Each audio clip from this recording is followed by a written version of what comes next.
ನಾವು ಆರೋಪ ಮಾಡ್ತಾ ಇದ್ದೀವಿ ಅಂತ ಹೇಳಕ್ಕೆ ಹೋಗಬೇಡಿ. ಮಾಧ್ಯಮದವ್ರು ಇರ್ಬೋದು ಅಥವಾ ಬಿ ಜೆ ಪಿದವ್ರು ಇರ್ಬೋದು. ಕಳೆದ 10 ವರ್ಷದ ಟ್ರ್ಯಾಕ್ ರೆಕಾರ್ಡ್ ನೋಡಿಬಿಡಿ. ಉದ್ಯೋಗ ಸೃಷ್ಟಿಗೆ ಏನಾದರೂ ಕೇಂದ್ರ ಸರ್ಕಾರದಿಂದ ಆಗಿದೆಯಾ ಇಲ್ಲಿವರೆಗೂ? ಆಗಿದ್ದಿದ್ರೆ ಕಳೆದ 50 ವರ್ಷದಲ್ಲಿ ಹೈಯೆಸ್ಟ್ ನಿರುದ್ಯೋಗ ಇವತ್ತು ನಮ್ಮ ರಾಷ್ಟ್ರದಲ್ಲಿದೆ. 10,000 ಜನ ಇವತ್ತು ಇಸ್ರೇಲ್ನಲ್ಲಿ ನಡೀತಾ ಇರುವಂಥ ಯುದ್ಧ ಪ್ರದೇಶಕ್ಕೆ ಹೋಗಿ ಇದ್ರೆ ಎಷ್ಟು ಮಟ್ಟಕ್ಕೆ ಇಳಿದಿರ್ಬೇಕು ನಾವು ಹೇಳಿ. ಮಹಿಳಾ ಸಬಲೀಕರಣಕ್ಕೆ ಏನಾದರೂ ಮಾಡಿದಾರ ಹೇಳಿ? ರೈತರ ಆದಾಯ ದುಪ್ಪಟ್ಟು ಮಾಡ್ತೀನಾದರೂ ಮಾಡಿದಾರ ಹೇಳಿ? ಕಾರ್ಮಿಕರಿಗೆ ಏನಾದರೂ ಮಾಡಿದಾರ ಹೇಳಿ? ಇನ್ಫ್ರಾಸ್ಟ್ರಕ್ಚರ್ ಡೆವಲಪ್ಮೆಂಟಿಗೆ ಏನಾದರೂ ಮಾಡಿದಾರ? ಹೊಸ ಬಂಡವಾಳಕ್ಕೆ ಏನಾದರೂ ಮಾಡಿದಾರ? ಫಾರಿನ್ ಡೈರೆಕ್ಟ್ ಇನ್ವೆಸ್ಟ್ಮೆಂಟು ಇವಾಗ ಎಷ್ಟು ಮಟ್ಟಕ್ಕೆ ಕುಸಿತ ಹೋಗಿದೆ ಅಂತ ಮೊನ್ನೆ ತಾನೇ ರಿಪೋರ್ಟ್ ಬಂದಿರೋದು. ಇವತ್ತು ನಮ್ಮ ರಾಷ್ಟ್ರ ಬಡತನ ರೇಖೆಯಲ್ಲಿ ಇಡೀ ವಿಶ್ವದಲ್ಲೇ 111ನೇ ಸ್ಥಾನ ಇದೆ. ಮತ್ತು ಹಸಿವು ಏನು ಪಾವರ್ಟಿ ಇದು ಹಂಗರ್ ಇಂಡೆಕ್ಸ್ನಲ್ಲಿ ಕೂಡ 113 ಇದೆ.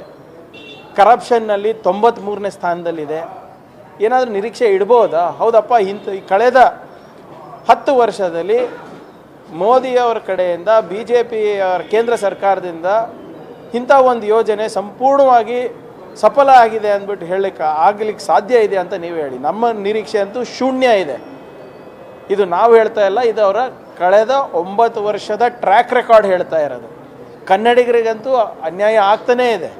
15ನೇ ಹಣಕಾಸಿನಲ್ಲಿ ಅನ್ಯಾಯ ಆಯಿತು, ಮತ್ತು ನಮಗೆ GST ಏನು ಮರುಪಾವತಿನಲ್ಲಿ ಅನ್ಯಾಯ ಆಯಿತು. ಮೈಸೂರನ್ನ ಪ್ಯಾರಿಸ್ ಅಂತ ಮಾಡ್ತೀನಿ ಅಂತ ಹೇಳಿದರು, ಅದೂ ಆಗಿಲ್ಲ. ಕಲಬುರಗಿ ರೈಲ್ವೆ ಡಿವಿಷನ್ ಕೊಡ್ತೀನಿ ಅಂತ ಹೇಳಿದ್ರು, ಅದೂ ಆಗಿಲ್ಲ. ನ್ಯಾಷನಲ್ ಇನ್ವೆಸ್ಟ್ಮೆಂಟ್ ಮ್ಯಾನುಫ್ಯಾಕ್ಚರಿಂಗ್ ಝೋನ್ ತರ್ತೀನಿ ಅಂತ ಹೇಳಿದ್ರು, ಅದೂ ಆಗಿಲ್ಲ. ಯಾವ ವಿಶೇಷವಾದಂಥ ಕೇಂದ್ರ ಪ್ರಾಯೋಜಿತ ಅನುದಾನ ಬಂದಿದೆ ಹೇಳಿ ಸಂಪೂರ್ಣವಾಗಿ? ಮೋದಿ ಗ್ಯಾರಂಟಿ ಅಂದ್ಬಿಟ್ಟು ಇವತ್ತೆಲ್ಲ ಕಡೆ ಓಡಾಡ್ತಾ ಇದ್ದಾರೆ. ಮೋದಿ ಗ್ಯಾರಂಟಿನಲ್ಲಿ ಕೂಡ 50% ಕನ್ನಡಿಗರ ಬೆವರು ಇದೆ, ನಮ್ಮ ಆದಾಯ ಇದೆ.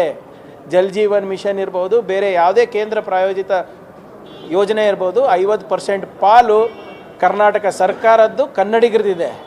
ಸೊ ಇದೆಲ್ಲ ಸುಮ್ಮನೆ ಏನು ದೊಡ್ಡ ಮಾತಾಡೋದಷ್ಟೇ. ಇದಕ್ಕೂ ಒಳ್ಳೆ ಸ್ಲೋಗನ್ ಕೊಡ್ತಾರೆ, ಒಳ್ಳೆ ರೀತಿಯಾದಂಥ ಒಂದು ಎಡಿಟ್ ಮಾಡಿ ಸಾಮಾಜಿಕ ಜಾಲತಾಣದಲ್ಲಿ ಹಾಕ್ತಾರೆ. ಆದರೆ ಯಾವುದೂ ಕೂಡ ಬಡವರಿಗೆ ಮುಟ್ಟೋದಿಲ್ಲ. ಇವತ್ತು ನೀವೇ ಹೇಳಬೇಕು, ಬಿ ಜೆ ಪಿಯವ್ರು ಉತ್ತರ ಕೊಡಬೇಕು.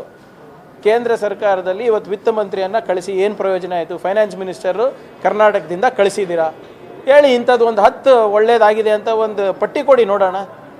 ಆದ್ದರಿಂದ ನಮಗಂತೂ ಇರ್ಬೋದು ಅಥವಾ ಕನ್ನಡಿಗರು ಇರ್ಬೋದು, ಕೇಂದ್ರ ಸರ್ಕಾರದಿಂದ ಈ ಬಜೆಟ್ನಲ್ಲಿ ಶ್ರೀಸಾಮಾನ್ಯರಿಗಿರ್ಬೋದು, ಯುವಕರಿಗಿರ್ಬೋದು, ಮಹಿಳೆಯರಿಗಿರ್ಬೋದು, ಕಾರ್ಮಿಕರಿಗಿರ್ಬೋದು ಅಥವಾ ರೈತರಿಗಿರ್ಬೋದು ಯಾವುದೇ ಆದಂಥ ನಿರೀಕ್ಷೆ ನಾವು ಇಟ್ಟಿಲ್ಲ.